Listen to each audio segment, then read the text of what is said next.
இந்த பெரியார் நகருக்கு நான் புதியவன் அல்ல. 1987ஆம் ஆண்டு திராவிட முன்னேற்ற கழகத்திலே கோவை மாநகர இளைஞரணியின் துணை அமைப்பாளராக நான் பொறுப்பினை ஏற்றுக்கொண்ட நேரத்தில் அன்றைக்கு எனக்கு வயது 21.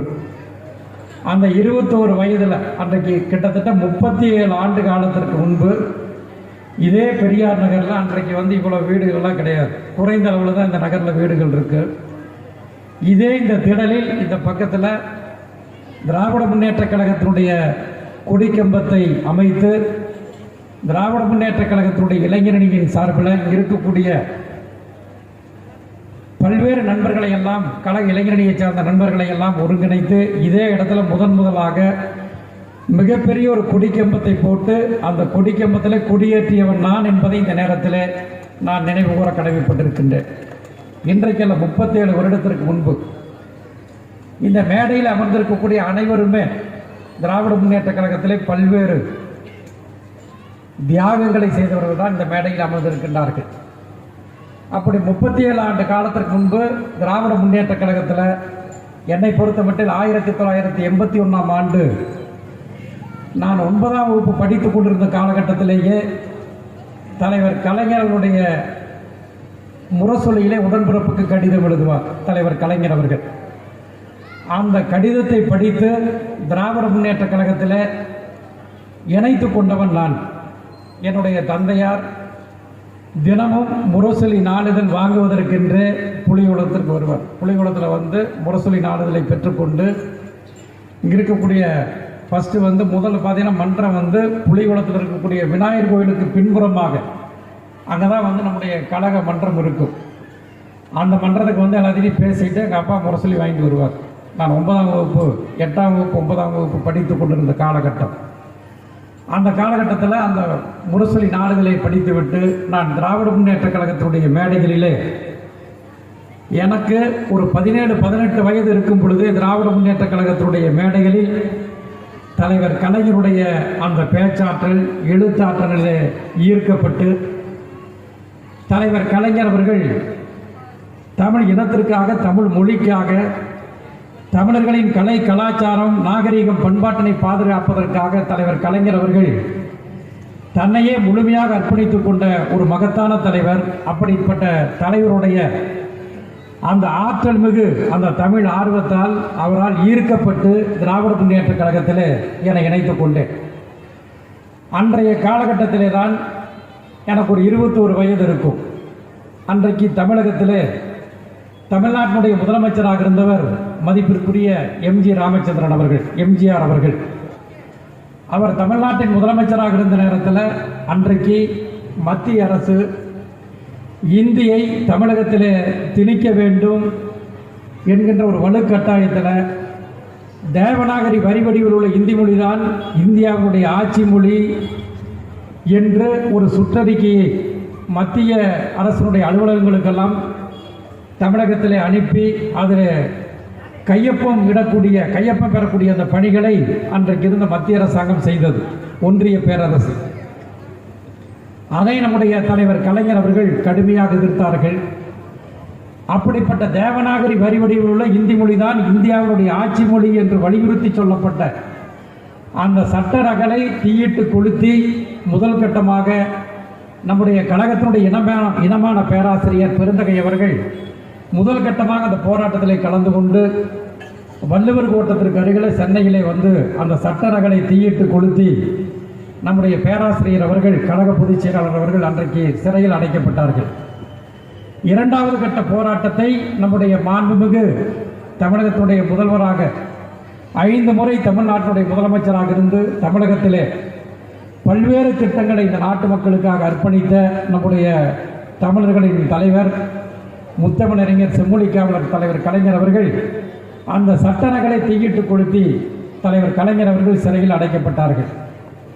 அப்படி அடைக்கப்பட்ட நேரத்திலே தான் இதே கோவையிலே சிங்காநல்லூர் ரயில் பாதையில் வெடிகுண்டு வைத்ததாக என் மீதும் அதை போலவே அன்பிற்குரிய அண்ணன் உமாபதி அவர்கள், அண்ணன் தம்புராஜ், மறைந்த அண்ணன் நவமணி, அதை போலவே யோகநாதன், காட்டூர் ராமமூர்த்தி, தங்கவேல் உள்ளிட்ட எங்கள் மீதெல்லாம் அன்றைக்கு அந்த வெடிகுண்டு பொய் வழக்கு அன்றைக்கு வேண்டுமென்றே அன்றைக்கு முதலமைச்சராக இருந்த எம்ஜிஆர் அவர்கள் திராவிட முன்னேற்றக் கழகத்தை பழிவாங்க வேண்டும், தொண்டர்களை பழிவாங்க வேண்டும் என்று சொல்லி அன்றைக்கே எங்கள் மீது ஒரு பொய் வழக்கினை போட்டார்கள். பொய் வழக்கினை போட்டு அதில் பார்த்தீங்கன்னா 4 மாதம் நான் மத்திய சிறைச்சாலையில் அடைக்கப்பட்டேன். நான், அண்ணன் உமாபதி அவர்கள், தம்புராஜ் எல்லாம் அடைக்கப்பட்டோம். அதற்கு பிறகு 4 மாதங்களுக்கு பிறகு நிபந்தனை ஜாமீன் எங்களுக்கு வழங்கப்பட்டது. அப்படி நிபந்தனை ஜாமீன் வழங்கப்பட்ட நேரத்தில் அண்ணன் தம்புராஜ் அவர்கள் கரூரில் தங்கி அவர் தினமும் காவல் நிலையத்தில் அவர் கையெழுத்து போடணும். காட்டூர் ராமமூர்த்தி கோபியில் தங்கியிருந்தார். நான் பவானியில் தங்கி 3 மாத காலம் பவானியில் பவானி லாட்ஜுன்னு ஒரு லாட்ஜ் இருக்குது. அதில் அன்றைக்கு இருந்த மாவட்ட கழகத்துடைய செயலாளர் அண்ணன் கண்ணப்பன் அவர்கள், அன்றைக்கு பவானியினுடைய நகர செயலாளராக இருந்த அண்ணன் பாசி கிட்டவர்களுக்கு ஒரு கடிதத்தை கொடுத்தார். தம்பி கார்த்திக் மீது ஒரு பொய் வழக்கு போடப்பட்டு நிபந்தனை ஜாமீன் வழங்கப்பட்டிருக்கிறது. அவர் பவானியிலே தங்கி காவல் நிலையத்தில் 2 நேரமும் கையெழுத்து போடுவதற்காக வருகிறார். அவரை நீங்கள் பத்திரமாக பார்த்து கொள்ள வேண்டும் என்று சொல்லி அண்ணன் கண்ணப்பன் அவர்கள் ஒரு கடிதத்தை கொடுத்து பவானிக்கு என்னை அனுப்பி வைத்தார். பவானியில் அங்கே போனோடனே அந்த நகர செயலாளர் அண்ணன் கிட்ட அவர்களை அவரது இல்லத்திலே சந்தித்தேன். அப்போ அண்ணன் கிட்ட அவர்கள் இங்கே அமர்ந்திருக்கக்கூடிய தம்பி பவானி கண்ணனை எனக்கு அப்போ அறிமுகம் செஞ்சு வச்சார். அவர் அழைச்சி கார்த்திகை தான் தங்கி கையெழுத்து போட்டிருப்பாருன்னு சொல்லி என்னை கூப்பிட்டு ஒரு லாட்ஜில் தங்க வச்சுட்டு பாரத் கபே என்ற ஒரு ஹோட்டல், அந்த ஹோட்டலில் தினமும் 3 நேரம் சாப்பிட்டுக்க வேண்டியது. தினமும் காலையிலும் மாலையிலும் பவானி காவல் நிலையத்தில் நான் தினமும் கண்டிஷன் பையில் நான் கையெழுத்து போட்டிருந்தேன். அந்த மாதிரி 3 மாத காலம் அங்கே இருந்த நேரத்தில் இரவும் பகலும் என்னோடு இருந்து என்னை பாதுகாப்பாக பார்த்து கொண்ட நண்பர்களில் தம்பி கண்ணன் என்பதை இந்த நேரத்தில், பவானி கண்ணன் என்பதை இந்த நேரத்தில் நான் தெரிவித்துக் கொள்கிறேன். இப்படி பவானி கண்ணனுக்கும் எனக்கும் கிட்டத்தட்ட 37 ஆண்டு காலம் அந்த நட்பு இருக்கிறது. இதை நான் அவர் இந்த கூட்டத்துக்கு வந்தனால இந்த கருத்தை நான் சுட்டி காட்டினேன். அப்படி இருந்த நேரத்தில் கண்டிஷன் பையில் விடுதலையாவதற்கு முன்பு அதை பற்றி இன்னும் நிறைய பேச வேண்டியது இருக்குது. அப்படி கிட்டத்தட்ட 37 ஆண்டு காலத்திற்கு முன்பே மதிப்பிற்குரிய எம்ஜிஆர் அவர்கள் தமிழ்நாட்டின் முதலமைச்சராக இருந்த நேரத்தில் அன்றைக்கு வேண்டுமென்றே பொய் வழக்கு போட்டு சிறையிலே அன்றைக்கு நாங்கள் அடைக்கப்பட்டோம். அதாவது 4 மாதம் ஜெயிலில் இருந்தேன், 3 மாதம் பவானியிலே தங்கி காவல் நிலையத்தில் கையெழுத்து போட்டு அதுக்கு பின்னாடி மீண்டும் தளர்த்தினாங்க. என்ன தளர்த்தினாங்கன்னா, அதாவது தமிழ்நாட்டில் எங்கே வேணாலும் போய்க்கலாம், கோயம்புத்தூருக்குள்ளே வரக்கூடாது, அப்படி ஒரு கண்டிஷன் ஃபைல் போட்டாங்க. அது ஒரு 3 மாத காலம். இப்படி கிட்டத்தட்ட ஒரு 7-8 மாதம் 9 மாதத்திற்கு மேலாக கோவைக்குள்ளே வரக்கூடாது என்ற அளவுக்கு இன்றைக்கல்ல 37 வருடத்திற்கு முன்பு 1986ஆம் ஆண்டு அந்த வழக்கில் நான் கைது செய்யப்பட்டேன். அப்போ அன்று முதல் இன்று வரை பார்த்தீங்கன்னா 37 வருஷத்துக்கு முன்னாடியே அப்படிப்பட்ட பொய் வழக்குகள் எங்கள் மீது போடப்பட்டது என்பதை நான் இந்த நேரத்தில் குறிப்பிட விரும்புகின்றேன். அப்படி போடப்பட்ட நேரத்திலே கூட எங்களுக்காக குரல் கொடுத்தவர், எங்களை பாதுகாத்தவர், அந்த சின்ன வயதிலே 21 வயதிலேயே தலைவர் கலைஞர் அவர்களை சந்திக்கக்கூடிய ஒரு அரிய வாய்ப்பினை பெற்றவன் நான் என்பதை இந்த நேரத்தில் நான் நினைவு கூற கடமைப்பட்டிருக்கின்றேன். தலைவர் கலைஞர் அவர்கள் 1987ஆம் ஆண்டு பிப்ரவரி மாதத்தில் சிறையில் இருந்து நாங்கள் ஜாமீனில் வெளியில் நிபந்தனை ஜாமீனில் வெளியிலே வருவதற்கு முன்பாக தலைவர் கலைஞர் அவர்கள் உடன்பிறப்பிற்கு ஒரு கடிதம் எழுதினார். அந்த கடிதத்திலே தலைவர் கலைஞர் அவர்கள், உடன்பிறப்பு, நேற்றைக்கு பொள்ளாச்சி இளைஞரணியை சார்ந்தவர்கள் ஒரு புகைப்படத்தை அனுப்பி வைத்தார்கள். அந்த புகைப்படத்தை நான் பார்த்த பொழுது எனக்கு இலங்கை தீவு தான் எனக்கு நினைவுக்கு வந்தது.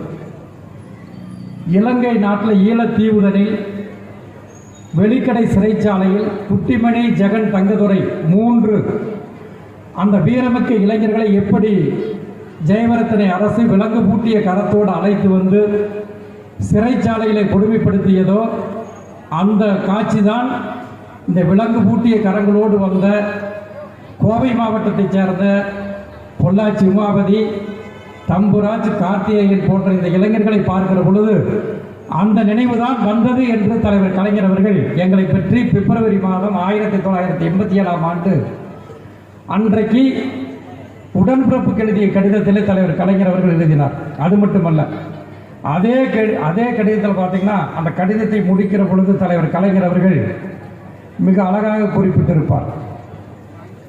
அந்த விலங்கு பூட்டிய கரங்களோடு விண்ணுயர கரங்களை உயர்த்தி வெற்றி சிரிப்பு காட்டி அந்த விலங்கோடு கைகளை உயர்த்தி வரக்கூடிய அந்த புலிக்குட்டிகளை அந்த முகத்தை பார்க்கிற பொழுது எனக்கு புரோகித திருமணம் தான் எனக்கு நினைவுக்கு வருகிறது.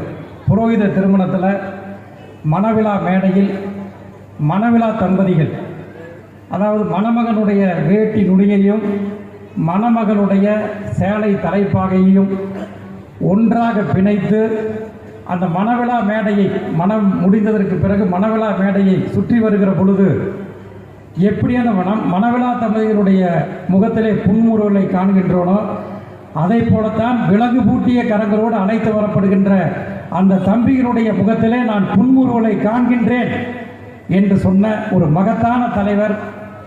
சாதாரண திராவிட முன்னேற்ற கழகத்துடைய தொண்டர்களை பாதுகாத்த ஒரு மகத்தான தலைவர் நம்முடைய முத்தமிழறிஞர் செம்மொழி காவலர் தலைவர் கலைஞர் அவர்கள்.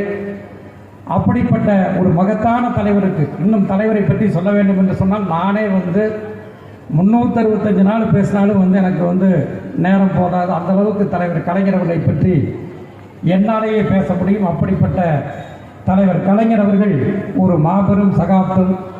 2019-2020ஆம் ஆண்டினுடைய வரலாற்று நாயகன் தலைவர் கலைஞர் அவர்கள். அப்படிப்பட்ட தலைவர் கலைஞருடைய 100ஆண்டு விழா தொடர்ந்து இந்த கோவை மாநகர் மாவட்டம் முழுவதும் தினந்தோறும் கொண்டாடப்படும். இந்த ஆண்டு முழுக்க நம்முடைய தலைவருடைய வேண்டுகோளுக்கிணங்க மக்களுக்கு நலத்திட்ட உதவிகள் வழங்கி இந்த விழாக்கள் கொண்டாடப்படும் என்பதை மட்டும் இந்த நேரத்தில் அன்போடு தெரிவித்துக் கொண்டு, எனக்கு முன்னர் பேசியவர்கள் குறிப்பிட்டதைப் போல வருகின்ற ஆகஸ்ட் 5ஆம் தேதி என்று இன்னும் 4 நாள் தான் இருக்குது, நம்முடைய தலைவர் கலைஞருடைய 100ஆண்டு விழாவை முன்னிட்டு தொழிலாளர் நலன் மற்றும் திறன் மேம்பாட்டுத்துறையின் சார்பில் நம்முடைய மாண்புமிகு தொழிலாளர் நலத்துறை அமைச்சர் அண்ணன் CV கணேசன் அவருடைய ஏற்பாட்டில் நம்முடைய மாவட்டத்தினுடைய பொறுப்பு அமைச்சர் அண்ணன் தமிழ்நாடு வீட்டு வசதி வாரியத்தினுடைய மதுவிலக்கு ஆயத்தீர்வைத்துறை அமைச்சர் அன்பிற்குரிய அண்ணன் முத்துசாமி அவருடைய தலைமையில்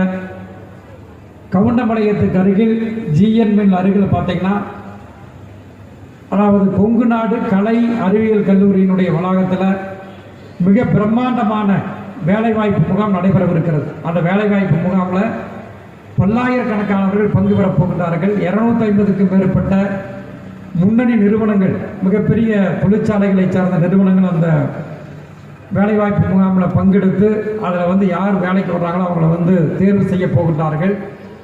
20,000த்திற்கும் மேற்பட்ட காலி பணியிடங்கள் இருக்கிறது. அந்த 20,000த்திற்கும் மேற்பட்ட காலி பணியிடங்களை பூர்த்தி செய்வதற்காக இந்த முகாம் நடைபெறப் போகிறது. அந்த முகாமை இந்த பகுதியைச் சேர்ந்த அனைத்து தரப்பு மக்களும் பயன்படுத்திக் கொள்ளலாம். படித்தவர்கள், பட்டதாரிகள், இளைஞர்கள், 8ஆம் வகுப்பிலிருந்து பட்டய படிப்பு படித்தவர்கள் வரை யார் வேண்டுமானாலும் பங்கேற்கலாம். அதே போலவே செவிலியர்கள் உள்ளிட்ட எல்லாருமே அதில் பங்கேற்கலாம். உடனடியாக காலையில் 8 மணிக்கு தொடங்கி மாலை மதியம் 3 மணி வரை அந்த முகாம் நடக்கிறது. அன்றைக்கே பல்லாயிரக்கணக்கானவர்களுக்கு 10,000த்திற்கும் மேற்பட்டவர்களுக்கு பணி நியமன ஆணை அந்த இடத்திலேயே நம்முடைய மாண்புமிகு அமைச்சர் அண்ணன் முத்துசாமி அவர்களும் மாண்புமிகு அமைச்சர் அண்ணன் CV கணேசன் அவர்களும் வழங்கவிருக்கின்றார்கள். அந்த நிகழ்வில் இந்த பகுதியைச் சார்ந்த அனைத்து இளைஞர்களும் அனைத்து இளைஞர்களும், படித்த பெண்களும், பட்டதாரிகளும், செவிலியர்களும் பங்கேற்று பயனடைந்து கொள்ளலாம் என்பதை இந்த நேரத்தில் அன்போடு தெரிவித்துக் கொண்டு, வாழ்க முத்தமிழறிஞர் தலைவர் கலைஞர், வெல்க திராவிட முன்னேற்ற கழகம், வெல்வோம் தலைவர் தளபதியினுடைய தலைமையில் என்று கூறி விடைபெறுகின்றேன். நன்றி, வணக்கம்.